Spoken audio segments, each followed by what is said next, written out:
জাদুর সোনার গ্রাম। অনেক দিন আগের কথা, পাহাড় আর নদী ঘেরা এক গ্রামের নাম ছিল কমলাবাসা। ছোট গ্রাম কিন্তু খুব শান্ত। ঘুড়ি উড়ে আকাশে, খালের জলে হেসে খেলে বাচ্চারা চিংড়ি মাছ ধরে। আর সন্ধ্যায় সবাই মাটির চুলায় ভাত চড়ায়।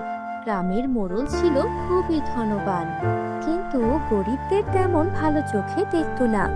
আর এক কোনায় থাকতো এক গরিব চাষি, নাম বাদশা মিয়া। তার বউ ছিল রূপবান, আর একমাত্র মেয়ে চাঁদনি। চাঁদনি খুব বুদ্ধিমতী, কাজের মধ্যে থাকলেও মুখে সবসময় হাসি থাকতো। মা, বাবা, তোমরা চিন্তা করো না, আমি যখন পড়াশোনা করে অনেক বড় হব, তোমাদের আর কষ্ট করতে হবে না। তখন আমি তোমাদের সব স্বপ্ন পূরণ করব, আর আমি সবসময় ক্লাসে ফার্স্ট হব। বাবার এত কষ্ট আর কখনো থাকবে না। আমিও মোড়ল মশাইকে দেখিয়ে দেব, একটা গরিব বাবার মেয়েও অনেক বড় অফিসার হতে পারে। মোড়ল মশাই আমার বাবাকে যে অপমান করে, সেই অপমানের জবাব আমি একদিন দেবই দেব। চাঁদনি ওর বাবা মাকে ভীষণ ভালোবাসতো, আর তাই ও সব সময় চাইতো বড় হয়ে কোনো অফিসার হতে, যেন ওর বাবা মায়ের মুখ উজ্জ্বল করতে পারে। এইভাবেই দিন কাটছিল। বন্ধুরা, তোমরা যারা যারা গল্পটি দেখছো, তোমাদের নাম কমেন্টে লিখে জানাও। আমরা নেক্সট গল্প তোমাদের নাম দিয়ে বানাবো। একদিন বাদশা মিয়া চাষ করতে করতে ক্লান্ত হয়ে পুকুর পাড়ে বসে কাঁদতে থাকেন। হায় আল্লাহ, আমিও যদি একদিন সুখ দেখতে পারতাম। আমার মেয়েটার কোনো শখ আহ্লাদ আমি পূরণ করতে পারি না। এই তরমুজের সময় যাচ্ছে, আমার মেয়েটাকে আমি একবেলাও তরমুজ খাওয়াতে পারি না। মেয়েটা তরমুজ খেতে কত পছন্দ করে। মোড়লের জমির তরমুজ ফেলে দেয়, কিন্তু ওই গরিব চাষাদের দেয় না। সারাদিন মোড়লের জমিতে এত খাটি, কিন্তু মোড়ল একবারও আমাদের মানুষ বলে মনে করে না। হায় আল্লাহ, এই কষ্টের দিন কি আমার কখনো শেষ হবে না? ঠিক তখনই আকাশ থেকে একটা পরী নেমে আসে। সেই পরীর নাম ছিল তাবাসসুম পরী।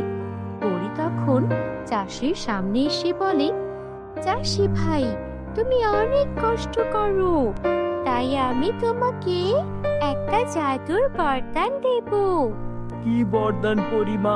এই চাষার জীবনের দুঃখের শেষ নেই, আর আমাকে আপনি কি বরদান দেবেন? আমার কষ্ট কখনো শেষ হবে না। তোমার ভালোবাসায় যদি তুমি এই গাছের পাতা ছুঁয়ে কিছু বলো, সেই কথাটা সত্যি হয়ে যাবে। তখন চাষি ঘরে গিয়ে স্ত্রী আর মেয়েকে বলল।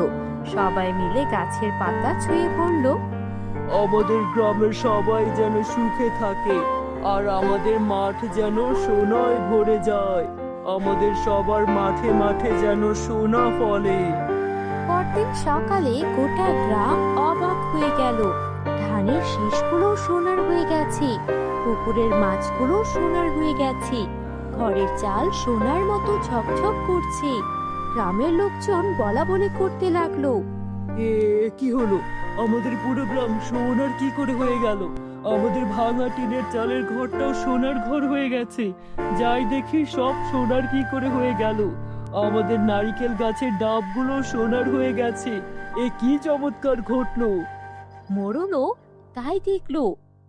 এত বছর পর এমন জিনিস কি করে হলো? এই মোড়লের বাড়িতেই শুধু সোনা ছিল, আর এখন গ্রামের যেদিকে তাকাই সেদিকেই শুধু সোনা আর সোনা। এ কেমন অদ্ভুত কাণ্ড! বন্ধুরা, তোমরা যারা যারা গল্পটি দেখছো, তোমাদের নাম কমেন্টে লিখে জানাও। নেক্সট গল্পে তোমাদের নাম ব্যবহার করা হবে। গ্রামের সবার সবকিছু সোনার ছিল, কিন্তু তারপরও তাদের লোভ শেষ হচ্ছিল না। তারা আরো বেশি লোভী হয়ে যাচ্ছিল। যার একটা বাড়ি ছিল, সে সোনা বেশি পাওয়ার লোভে 2-3টা করে বাড়ি বানাতে লাগলো। তারা তাদের বাড়ির সোনা বিক্রি করে আরো আরো বাড়ি বানালো, আর সেই বাড়িগুলো যেন সোনার করে দেওয়া হয়, তার জন্য চাষি আর তার বউয়ের বাড়িতে এসে তাদেরকে বারবার বিরক্ত করতে লাগলো। আর এই কাজে মোড়ল মশাই ছিলেন সবার আগে। মোড়ল মশাই তার দলবল নিয়ে এসে চাষিদের হুমকি দিতে লাগলো। এই, আমার কথা যদি তোরা না শুনিস, তোদের পুরো পরিবারকে আমি জ্বালিয়ে মারবো। আমার আরো সোনা চাই। ওই একবারই সোনা দিয়ে আমি কি করব? আমাকে তোর এই জাদু শিখিয়ে দে, আমি আবার সবকিছু আমি সোনার করে ফেলবো। তোদের কাছেও যেই সোনা আছে আমার কাছেও যদি তা থাকে তাহলে আবার লাভ কোথায়? আমি আরো বেশি লাভবান হতে চাই। আমার সঙ্গে অন্য আরেকটা গ্রামে চল, সেই গ্রাম আমি কিনে নেব, আর তারপর তুই ওই গ্রামকেও সোনার করে দিবি। আমার আরো চাই। তখন চাষির মেয়ে বলল, মোড়ল মশাই, আপনি লোভ করছেন। পরে বাবাকে বলেছিল লোভ করা যাবে না। যদি গ্রামের মধ্যে ভালোবাসা থাকে, সবার মধ্যে লোভ না থাকে, তাহলে এই জাদু কাজ করবে। আপনার এই লোভের কারণে না হয় পরে দেখা যাবে পুরো গ্রামে আবারও তাদের সব ধন সম্পদ হারিয়ে ফেলছে। আপনি চলে যান যদি ভালো চান তো। এই মেয়ে, তুমি ছোটর মতো থাকো, এত কথা বলো কি করে? তোমাকে কিন্তু একটা থাপ্পড় মারবো। যাও এখান থেকে, বেয়াদব মেয়ে কোথাকার। এই জন্য চাষার মেয়েদেরকে পড়ালেখা শেখাতে হয় না। পড়ালেখা শিখে আস্ত একটা বেয়াদব হচ্ছে। যাও এখান থেকে। মোড়ল মশাই এইভাবেই চাষির মেয়েকে ধমকাতে শুরু করলো। চাষির খুবই খারাপ লাগছিল, কিন্তু মোড়ল মশাইয়ের গুন্ডা পান্ডাদের সামনে সে অসহায় ছিল। সে পরীর দেওয়া জাদুর গাছ আর পাতা বের করে মোড়লের কথা মতো আরো বেশি সোনা চাইতে লাগলো। কিন্তু ঘটলো তার উল্টোটা। পুরো গ্রাম আবারও আগের মতো হয়ে গেল। আর সবচেয়ে বেশি ক্ষতি হলো মোড়ল মশাইয়ের। তার যে বাড়ি ঘর ছিল, জমির ধান ফসল ছিল, সব হাওয়ায় মিলিয়ে গেল। গ্রামের অন্য সবাই স্বাভাবিক জীবন যাপন করতে পারলেও গ্রামের মোড়ল মশাই হয়ে গেলেন পথের ভিখিরি। হায় হায়, কি হলো? আমার বাড়ি কোথায়? আমার দোতলা ঘর, আমার জমির ধান, আমার ফসল, এসব কোথায় গেল? এই সব কিছু খালি হয়ে গেল কি করে? আমি তো সবকিছু সোনার করার জন্য আরো বেশি চেয়েছিলাম। এই চাষি, তুই কি ষড়যন্ত্র করেছিস? বল আমাকে। এই পেয়াদারা, ওকে ধরো ধরো। কিন্তু পেয়াদারা আর মোড়ল মশাইয়ের কথা শুনলো না। তারা উল্টো তাকে ফেলে চলে যেতে লাগলো আর বলল, মোড়ল মশাই, এতদিন আপনি আমাদের টাকা দিয়েছেন, আমরা আপনার কাজ করেছি। এখন আপনি নিজেই ভিখিরি। আপনি আমাদের ওপর অনেক অত্যাচার করেছেন। আমরা আর আপনার কোনো কথা শুনবো না। বেশি বাড়াবাড়ি করলে আপনাকে এই গ্রাম থেকে ছুঁড়ে ফেলে দিয়ে আসবো। যেখানে আমাদের পুরো গ্রামটাই সোনার গ্রাম হয়ে গিয়েছিল, সেখানে আপনার মতো খারাপ মানুষের লোভের কারণে আমাদের গ্রামটা আবার আগের মতো হয়ে গেছে। তবে যা হয়েছে ভালোর জন্যই হয়েছে। বেশি কিছু হলে আমরা লোভী হয়ে পড়ি। আমরা আর আপনার সাহায্য করব না, বেরিয়ে যান। গ্রামবাসীরা সবাই মিলে লোভী মোড়লকে গ্রাম থেকে তাড়িয়ে দিল। আর মোড়ল গ্রাম থেকে চলে যাওয়ার পর সেই গ্রাম আবারও সোনায় পরিণত হয়ে গেল। সবাই মিলে সুখে শান্তিতে আনন্দে বসবাস করতে লাগলো। বন্ধুরা, গল্পটি ভালো লাগলে একটা লাইক করে দিও। আর তোমরা কি বলতে পারো চাষির মেয়ের নাম কি ছিল? পারলে কমেন্টে লিখে জানাও। আর আমাদের চ্যানেলে তোমরা যদি নতুন হয়ে থাকো, চ্যানেলটিকে সাবস্ক্রাইব করতে ভুলো না যেন। Bye bye. দিন আগের কথা। এক ছিল এক জাদুর দেশ। সেই দেশের নাম ছিল সোনালিকা রাজ্য। সেখানকার গাছের পাতাও সোনার, ফুলের গন্ধে মন ভরে যায়, আর আকাশে সব সময় রংধনু থাকে। সেই দেশে ছিল এক ছোট্ট রাজপ্রাসাদ, যেখানে থাকতো রাজকুমারী পরী এলিনা। এলিনা ছিল অদ্ভুত রকম শক্তিশালী পরী। সে যা বলতো তাই সত্যি হয়ে যেত, কিন্তু সে কখনো নিজের জন্য কিছু চাইতো না। এলিনা পরী সব সময় দুঃখী মানুষের জন্য সাহায্য করার জন্যই সব চাইতো। সোনালিকা রাজ্যের পাশেই ছিল এক ছোট্ট গ্রাম। গ্রামের নাম লালডাঙ্গা। সেখানে থাকতো সাহসী মেয়ে নয়নমণি। ওর মা সেলাইয়ের কাজ করত, বাবা ছোট্ট চাষের জমিতে লাউ কুমড়া ফলাতো। এভাবে দিন যাচ্ছিল। নয়নমণি ওর বাবা মায়ের চোখের নয়নমণি ছিল। সব সময় বাবা মাকে ভালোবাসতো আর তাদের কথা মতোই সবকিছু করত। মন দিয়ে পড়াশোনা করত। কখনো কখনো পড়তে পড়তে মায়ের সেলাইয়ের কাজেও সাহায্য করত। মা, এই নাও, এই জামার গলাটা সেলাই করে দিয়েছি, দেখো এখানে একটা ফুলও বানিয়ে দিয়েছি। হ্যাঁ রে মা, খুব সুন্দর হয়েছে। আমার সব কাস্টমাররা তোর হাতের কাজ খুব পছন্দ করে, কিন্তু তুই যদি এখনই এত কাজ করিস, তোর পড়ার তো ক্ষতি হয়ে যাবে। মা হিসেবে তোর যতটুকু করা দরকার তা তো করতে পারি না, আর তোর পড়ার সময়টাও যদি তুই এইভাবে নষ্ট করিস, আমি তো তাহলে নিজেকে ক্ষমা করতে পারবো না রে মা। কে যে বলো না মা, আমার তো এটা দায়িত্ব তোমাদের পাশে থাকার। তোমরাও তো আমার জন্য কত পরিশ্রম করো। নয়নমণি এভাবে ওর মা বাবার কষ্ট বুঝতো, কখনো কোনো কিছুর জন্য বায়না করতো না। বন্ধুরা, তোমরা যারা যারা গল্পটি দেখছো তোমাদের নাম কমেন্টে লিখে জানাও। আমরা নেক্সট গল্প তোমাদের নাম দিয়ে বানাবো।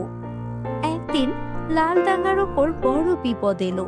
খরায় সবকিছু নষ্ট হয়ে গেল। জমির ফসল পানির অভাবে মরে গেল। চাষিদের ঘরে ঘরে শুধু কান্নার শব্দ। গ্রামের লোকজন দুহাত তুলে কান্না করছে। তখন নয়নমণি আকাশের দিকে তাকিয়ে বলতে লাগলো, আমি তো রাজকুমারী পরীর কথা শুনেছিলাম। পরী এলেন না, যে কিনা গ্রামের দুঃখী অসহায় মানুষদের সাহায্য করেন। পরী এলেন নাকি আমাদের বাড়িতে আসবেন না? আমাদের গ্রামে আমাদের সাহায্য করতে আসবেন না? হে রাজকুমারী এলেনা, তুমি যদি আমাদের একটু সাহায্য করতে খুব ভালো হতো। আমরা বড্ড বিপদে। তোমার কাছে কিভাবে খবর পৌঁছাবো তা আমার জানা নেই, কিন্তু আমি মন থেকে খুব চাইছি যেন তুমি আমাদের সাহায্য করো। প্লিজ রাজকুমারী পরী এলেনা, আমাদের গ্রামের যে তোমাকে খুবই প্রয়োজন। ঠিক তখনই আকাশ থেকে একটা সোনার তারা খসে পড়লো। নয়নমণি দৌড়ে গিয়ে সেটি ধরতে গেল, আর তখনই ওর সামনে হাজির হলো রাজকুমারী পরী এলিনা। রাজকুমারী পরী এলিনাকে দেখে নয়নমণি অবাক হয়ে গেল। আর তারপরই পরী ওকে বলতে লাগলো, তোমার ডাকে আমি এসেছি নয়নমণি, কিন্তু এই জাদু কেবল তারাই ধরে রাখতে পারে যারা নিঃস্ব হলেও যাদের মন অনেক উদার। নয়নমণি অবাক হয়ে বলল, আমরা গরিব, কিন্তু আমরা সবাই সবাইকে ভালোবাসি। আমি আমার মা বাবাকে যেমন ভালোবাসি, আমার প্রতিবেশীদেরও অনেক ভালোবাসি। তাদের দেওয়া সব কিছু আমি ভালো করে মনে রাখি। আর তোমার দেওয়া সাহায্যে যদি গ্রামটা বাঁচে, আমি অনেক খুশি হব। আমি নিজের জন্য কিচ্ছু চাই না, আমি চাই সবাই যেন ভালোভাবে বাঁচতে পারি। তখন রাজকুমারী পরী এলিনা বলল, তোমাকে আমি নিয়ে যাব সোনার দেশে, আমাদের পরীদের সোনার দেশ, যার নাম সোনালিকা। সেখানে তুমি মন থেকে যা চাইবে তাই আমি সত্যি করে দেব। বন্ধুরা, এতক্ষণ পর্যন্ত গল্পটি দেখে থাকলে বলো তো রাজকুমারী পরীর নাম কি?